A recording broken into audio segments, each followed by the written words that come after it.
दोस्तों आज के इस वीडियो में आपको दो परांठों का एक ऐसा वाकया बताया गया है जिसको सुनने के बाद आपकी नज़र में गरीबों की इज्जत बढ़ जाएगी और आप भाग भाग कर गरीबों की मदद करने लग जाओगे। तो दोस्तों आप हमारे इस वीडियो को आखिर तक जरूर देखें और मेहरबानी करके गरीबों के लिए आप इस वीडियो को अपने दोस्तों में शेयर भी कर दें। तो चलिए दोस्तों शुरू करते हैं। दोस्तों अबू नस्र नाम का एक शख्स अपनी बीवी और अपने एक बच्चे के साथ गरीबी की जिंदगी बसर कर रहा था। एक बार उसके घर में खाने पीने को कुछ भी नहीं बचा और 3 दिन तक बीवी बच्चे को खाने को कुछ भी नहीं मिला। बीवी और बच्चा भूख से तड़पने लगे। चौथे दिन अपनी बीवी और अपने बच्चे को भूख से निडाल और बिलखता हुआ छोड़कर रोता हुआ घर छोड़कर कहीं गमों से दूर जा रहा था कि रास्ते में उसका सामना एक आलिम दीन हजरत अहमद बिन मिस्किन से हुआ, जिसे देखते ही अबू नस्र ने कहा कि ए शेख मैं दुखों का मारा हूँ, मैं गमों से थक गया हूँ। तो शेख ने कहा कि मेरे पीछे पीछे चले आओ।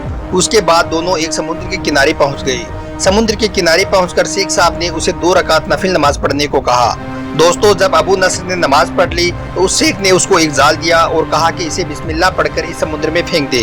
जाल में पहली बार में ही एक बहुत बड़ी मछली फंसकर बाहर आ गई। शेख साहब ने अबू नस्र से कहा कि इस मछली को जाकर फरोख्त करो, यानी कि बेच दो और हासिल होने वाले पैसों से अपने घर वालों के लिए कुछ खाने पीने का सामान खरीद कर ले जाओ।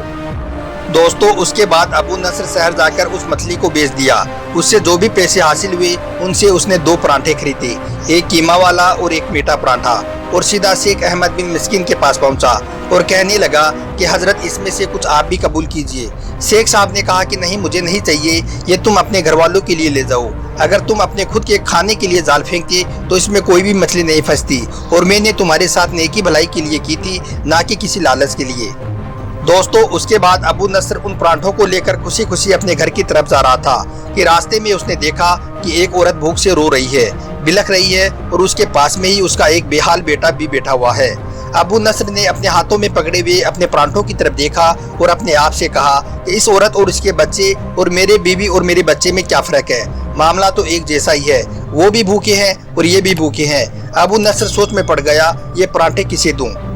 दोस्तों उसके बाद अबू नस्र ने इस औरत की आंखों की तरफ देखा तो उसकी आंखों के आंसुओं को देख नहीं पाया और अपना सर झुका लिया और अपने परांठे इस औरत की तरफ बढ़ाते हुए कहने लगा ये लो खुद भी खाओ और अपने बेटे को भी खिलाओ। यह देखकर औरत के चेहरे पर खुशी के आंसू और उसके बेटे के चेहरे पर मुस्कान आ गई। अबू नस्र गमगीन दिल लिए वापिस अपने घर की तरफ ये सोचता हुआ चल दिया था कि वो अपने भूखे बीवी बच्चे से कैसे सामना करेगा। यही सोचता हुआ अबू नस्र अपने घर की तरफ जा रहा था कि रास्ते में उसने एक ऐलान करते हुए शख्स को देखा जो ये कह रहा था कि कोई मुझे अबू नस्र से मिला दो। लोगों ने जब अबू नस्र को देखा तो उससे कहने लगे कि यही है अबू नस्र। ऐलान करने वाले शख्स ने अबू नस्र से कहा कि तेरे बाप ने मेरे पास आज से 20 साल पहले 30,000 दिरहम अमानत के तौर पर रखी थी, मगर ये नहीं बताया था कि इन पैसों का करना क्या है। जब से तुम्हारे वालिद का इंतकाल हुआ है तब से मैं तुझे ढूंढता हुआ फिर रहा हूँ और सबसे ये कहता हुआ फिर रहा हूँ कि कोई मुझे अबू नस्र से मिला दो, और आज तुम मुझे मिल ही गई। ये लो अपने 30,000 दिरहम, ये तुम्हारे बाप का माल है। अबू नस्र कहता है कि मैं बैठे बिठाए ही अमीर बन गया। मैंने घर बार बनाया, कारोबार किया और अल्लाह के करम से मेरा कारोबार बढ़ता ही चला गया, लेकिन मैंने कभी भी अल्लाह के नाम पर देने में कभी कंजूसी नहीं की। उसके बाद अबू नस्र कहता है कि एक बार मुझे एक ख्वाब आया। ख्वाब में मैंने देखा कि हिसाब किताब का दिन आ पहुंचा है, मैदान हश्र में तराजू लग चुका है। ऐलान करने वाले ने आवाज लगाई कि अबू नस्र को लाया जाए और उसके गुनाहों और उसकी नेकियों को तोला जाए। अबू नस्र कहता है कि एक तरफ मेरी नेकियों को रखा गया तो दूसरी तरफ मेरे गुनाहों को रखा गया।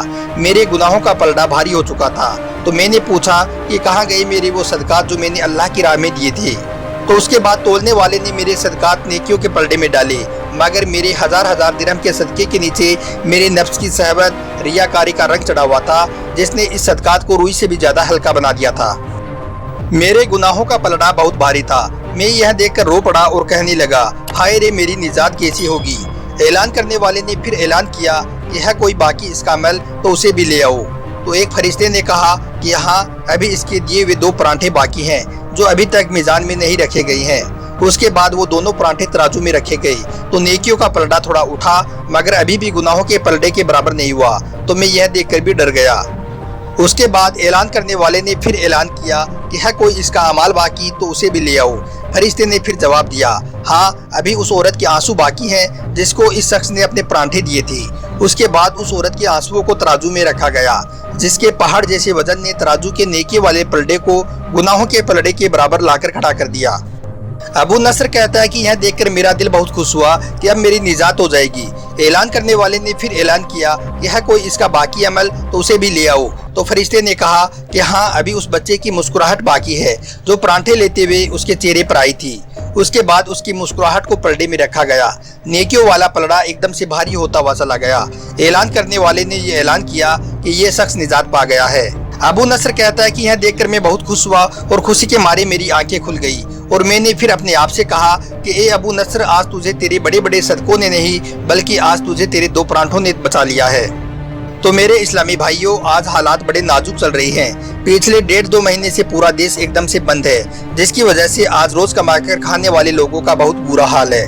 अगर अल्लाह ने अपने फजलो करम से आपको दौलतमंद बनाया है तो अल्लाह के वास्ते अपनी दौलत का सही इस्तेमाल करो और गरीबों की ज्यादा से ज्यादा मदद करो।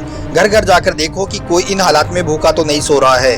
याद रखें, अगर आपकी दौलत पर आपके बीवी बच्चे, आपके रिश्तेदारों का हक है तो उसी दौलत पर गरीबों का भी हक है। तो मेरे प्यारे भाइयों, ये नाजुक वक्त इम्तिहान का है। गरीबों की गुर्बत और सब्र का इम्तिहान है। मालदारों के खलूस और सखावत का इम्तिहान है।